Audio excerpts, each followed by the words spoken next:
যদি আপনাদের কাছে state bank of India, Punjab national bank, ICICI bank অথবা অ্যাক্সিস ব্যাংক অর্থাৎ যে কোনো সরকারি অথবা বেসরকারি ব্যাংকে আপনাদের অ্যাকাউন্ট থাকুক না কেন, আজ মধ্যরাত থেকে পুরো দেশ জুড়ে ব্যাংকিং রিলেটেড কয়েকটি নিয়মের পরিবর্তন হচ্ছে। তা চলুন জেনে নিই যে কোন কোন নিয়মের পরিবর্তন হচ্ছে। তো প্রথম যেই নিয়মটির পরিবর্তন হচ্ছে সেটা হচ্ছে এটিএম লেনদেনের নয়া নিয়ম জারি হতে চলেছে।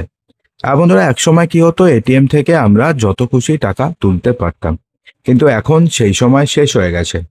কারণ নতুন যে নিয়মটি জারি হতে চলেছে সেই নিয়ম অনুযায়ী এখন থেকে নির্দিষ্ট সীমা বেঁধে দিয়েছে ব্যাংকগুলো।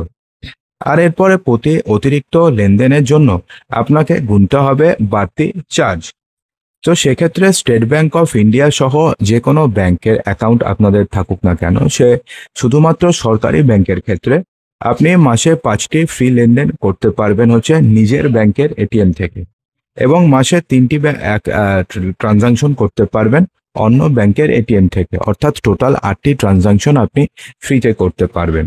এবং যখনই এই 8টি ট্রানজাকশন শেষ হয়ে যাবে, তারপরে প্রতিটি ট্রানজাকশনের জন্য আপনাকে 21 টাকা করে ফি দিতে হবে।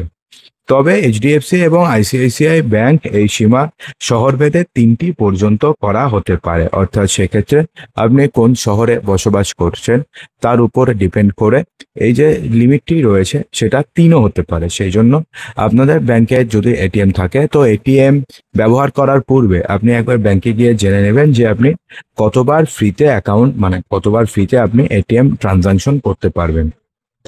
এরপরে যে আপডেটটি রয়েছে সেটা হচ্ছে ন্যূনতম ব্যালেন্স নিয়ে। ন্যূনতম ব্যালেন্স না রাখলে এবার গুনতে হবে জরিমানা। আমাদের বেশিরভাগ গ্রাহকই জানেন না যে ব্যাংকে ন্যূনতম ব্যালেন্স না থাকলে কিন্তু টাকা কেটে নেওয়া হয়। এবার সেই নিয়ম আরো জোরদার করা হয়েছে। মেট্রো শহরে এবার সেভিংস অ্যাকাউন্টে রাখতে হবে আপনাকে মিনিমাম 10,000 টাকা। সেক্ষেত্রে ব্যাংক ভিত্তিক এই টাকার পরিমাণ বাড়তেও পারে, কমতেও পারে। নর্মালি যে প্রাইভেট ব্যাংকগুলো রয়েছে সেক্ষেত্রে এই চার্জেস বেশি, এবং সরকারি ব্যাংকের ক্ষেত্রে চার্জেস কম। তো সেক্ষেত্রে আপনি যদি 10,000 টাকা না রাখেন, তাহলে সেক্ষেত্রে আপনাদের 200 টাকা, 250 টাকা থেকে 600 টাকা পর্যন্ত কেটে নেওয়া হতে পারে। এমনকি গ্রামীণ এলাকায় এই সীমা হচ্ছে 2,000 টাকা থেকে 5,000 টাকা পর্যন্ত করা হচ্ছে। তো সেক্ষেত্রে আপনাদের যদি এই সরকারি ব্যাংকে অ্যাকাউন্ট থাকে, ধরুন state bank of India, Punjab national bank, তাহলে সেক্ষেত্রে এই লিমিটটি হচ্ছে 500 টাকা। এবং যদি আপনাদের বেসরকারি ব্যাংকে অ্যাকাউন্ট থাকে সেক্ষেত্রে কিন্তু লিমিটটি অনেকটাই বেশি। সেক্ষেত্রে কিন্তু 2,000 থেকে প্রায় 3,000 টাকা পর্যন্ত ভ্যারি করে। তো সেক্ষেত্রে আপনাদের যেখানে অ্যাকাউন্ট রয়েছে একবার শুনে নেবেন যে ওই জায়গাতে ব্যাংকে অ্যাকাউন্ট যদি আপনাকে মেনটেন করতে হয় তাহলে মিনিমাম কত টাকা রাখতে হবে। এরপরে যে পরিবর্তনটি হচ্ছে সেটা হচ্ছে ফিক্সড ডিপোজিটে সুদের হারের পরিবর্তন। যদি আপনার কোনো পুরনো ফিক্সড ডিপোজিট থাকে তাহলে এবার থেকে আপনি কম সুদ পেতে পারেন, কারণ আরবিআই অর্থাৎ রিজার্ভ ব্যাংক অফ ইন্ডিয়া এবার রেপো রেট অনুযায়ী জুন থেকে সুদের হার কমে যেতে পারে। আর এখনো পর্যন্ত অনেক ব্যাংক 6.5 থেকে 7.5% সুদ দিচ্ছে।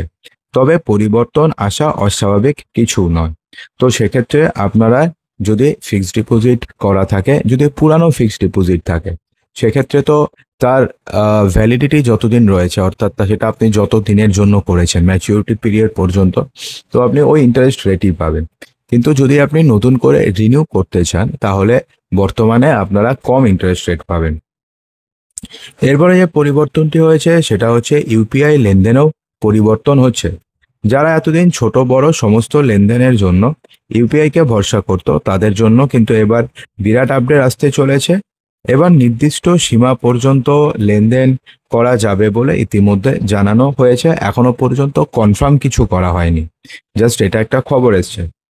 আর সর্বোচ্চ সীমা 1 লক্ষ টাকা পর্যন্ত করা হবে, অর্থাৎ দৈনিক। আর কিছু কিছু ক্ষেত্রে 2 লক্ষ টাকা পর্যন্ত দৈনিক লেনদেন করা যাবে। এর বেশি আপনি যদি লেনদেন করেন তাহলে সেক্ষেত্রে আপনাকে অতিরিক্ত চার্জেস দিতে হবে।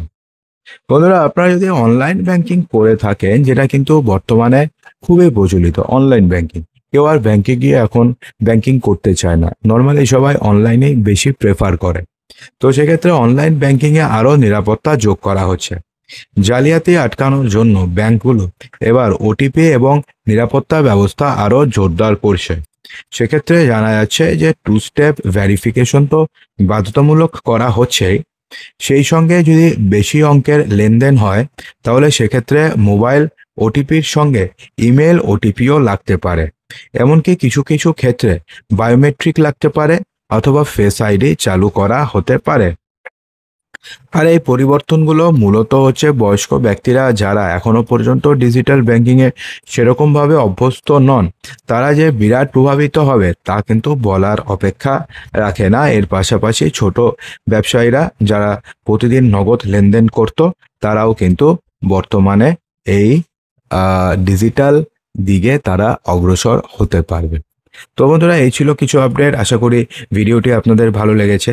যদি ভিডিওটি ভালো লেগে থাকে তো লাইক করবেন, বন্ধুদের মাঝে প্রচুর শেয়ার করবেন, চ্যানেলটিকে সাবস্ক্রাইব অবশ্যই করবেন। তো দেখা হচ্ছে আমাদের আগামী ভিডিওতে আরও কিছু ইম্পর্টেন্ট নিউজ নিয়ে। ততক্ষণের জন্য ভালো থাকবেন, সুস্থ থাকবেন।